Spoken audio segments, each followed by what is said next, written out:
Okay, this is a help video for the course space notebook, question 2 on Kepler's law, where you have to complete the following table, calculating the radius of orbits for Mercury, Venus and Mars. And later on in part B, we're going to construct a graph of that data and we're going to estimate the radial orbit of the Earth from this data. So the first thing we need to do is to calculate the period for each of them. And the first period there is 88 days for Mercury, and we're going to calculate that as 88 calendar seconds, so it's 24 hours times 3,600 seconds, and we're going to calculate that then as 7603,200. So take a few moments now to calculate the remaining periods of orbit. So this one here is 7603,200. So by using the same thing here, we have to do for days here and for years for Mars. So take a few moments now to calculate the following parts of the orbit. Right, now that you've calculated those, you can check them off for 19,440,000 for Venus and 59,918,400 for Mars. We're going to now calculate the radius of orbit for using this data, and we're going to use r cubed on t squared is equal to gm on 4 pi squared. And we need to find the radius in all cases, so we're going to use the first data, and we already have the period of Mercury in seconds there, so we're going to use that r cubed would equal t squared gm on 4 pi squared. And calculating using those values, we have this value 7603,200. Now that's squared times g, which we know as 6.67 by 10 to the minus 11, times m, and in this case m is given to us because these Mars, Mercury and Venus are all having the central object as the Sun, so we need the mass of the Sun, which is given in the question as 2 by 10 to the power of 30, all over 4 pi squared. So when this value is calculated, you'll get r cubed equaling, and it is 1.95 by 10 to the power of 32. Now transfer that into the table that we need, into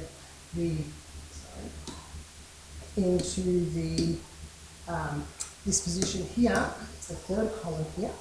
So I'm going to put that straight away into 1.95 by 10 to the power of 32. And to work out this one here, we have to just go back and just go through the cube root. And by cube rooting, we get 5.8 by 10 to the power of 10. So in a few more moments, when you pause the video, you can calculate the rest of this column and hence the rest of this column. But to work out the second last column, we're just going to take this value here and then square it. So, and we're going to write that in scientific notation. And when that's done, you get 5.78 by 10 to the power of 13. To complete the last column here, we're just going to take this value here and divide it by this value here. And we know that this here, according to Kepler's law, is a constant. So we're expecting these three values, here, here, and here, will be the same value because they share the same central object of orbit, which is the Sun. So take a few moments to complete the rest of the table.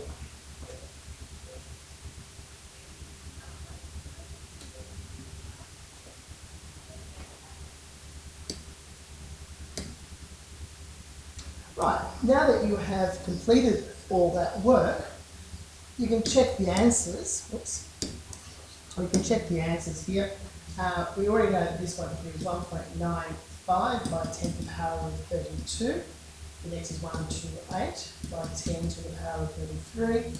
And the last one is 121 by 10 to the power of 34. This was 5.78 by 10 to the power of 13. This is 3.78 by 10 to the 14. And this is 3.59 by 10 to the power of 15. These values here are sorry, I got the wrong values. Just rewinding these ones there. So I've got a couple. Those ones there should be moved over to there. And because we've got those values now, we can go back and calculate from the r cubed over here the radius of orbit. That's 5.8 by 10 to the power of 10, 1.1 by 10 to the power of 11, and 2.3 by 10 to the power of 11 as well. Okay, so we've calculated r cubed and t squared, and from r cubed I've got that. Now going to here, into the final column here, all of these values become approximately equal to 3.4 by 10 to the power of 18 when you take them to two significant figures. You might have it 3.37 or 3.41 depending on the rounding in the other columns. Okay, so we can now use this data and do part B, and in part B we're asked to use this to create a graph of all the values. So just going down a bit.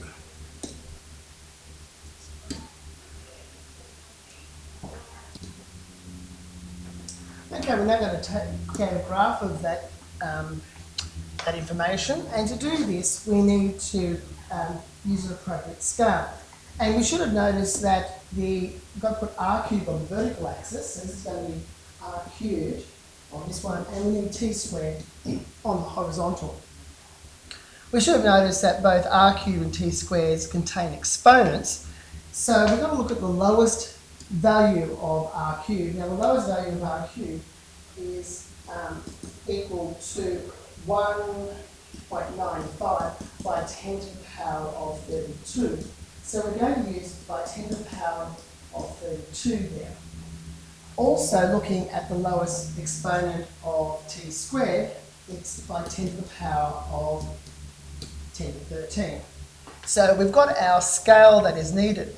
Now on the three values that we're going to use for r cubed are 1.95 by 10 to the power of 32. The second one is 1.28 by 10 to the power of 33.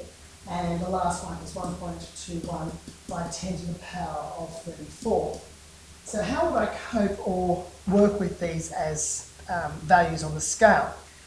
By removing the exponent, that's by 10 to the 32. If we go, this becomes 1.95, which is going to be approximately equal to 2. However, this is by 10 to the power of 33.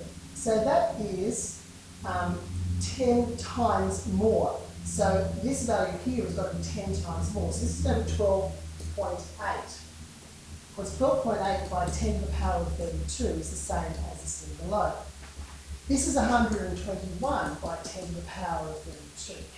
So the values I'm going to plot are approximately equal to 1.95, approximately equal to 13, and 121. So I need a scale on my vertical axis which will go all the way up to 121 and exceed that. So counting the number of values I've got, 1, 2, 3, 4, 5, 6, 7, 8.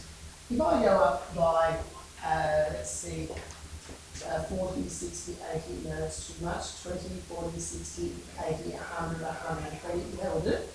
So I'm going to go up by 20s each time on that axis. So let me draw some axes. So I have a horizontal axis along there, and a nice vertical axis along here. Okay, just moving them to a line properly.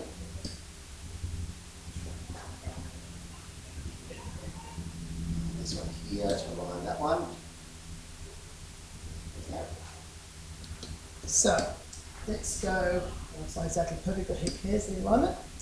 So let's go for 20, 40, 60, 80, 100, 120, 140. Okay, so 0 there.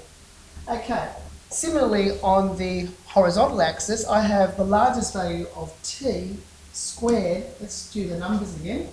The values are 5.78 by 10 to the power of 13, and then 3.78 by 10 to the power of 14, and the last one is 3.59 by 10 to the power of 15.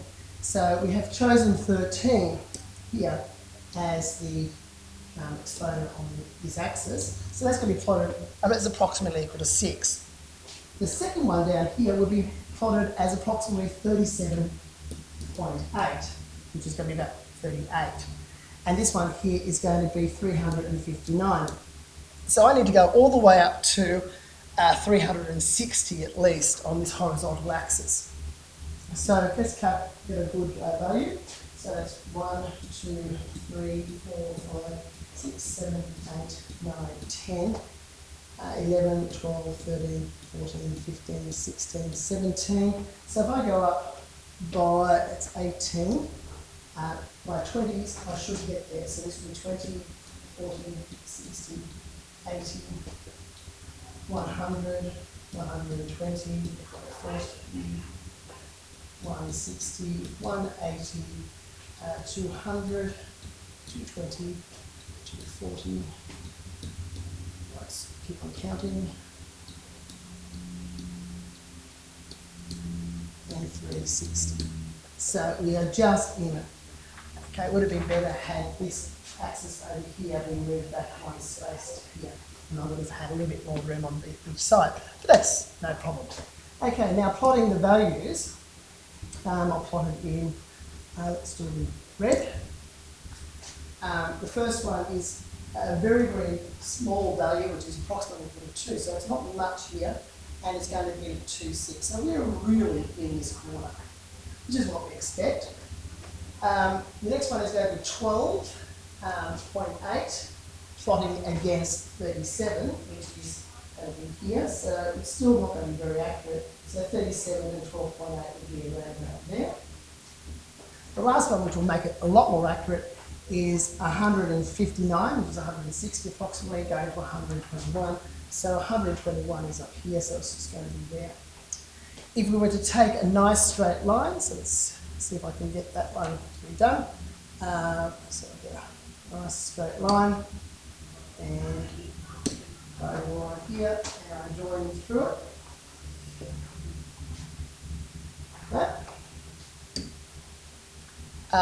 I should be able to, we expect it to be a straight line, and the reason why we expect it to be a straight line is because r cubed on t squared is equal to a constant, so r cubed would equal a constant times t squared.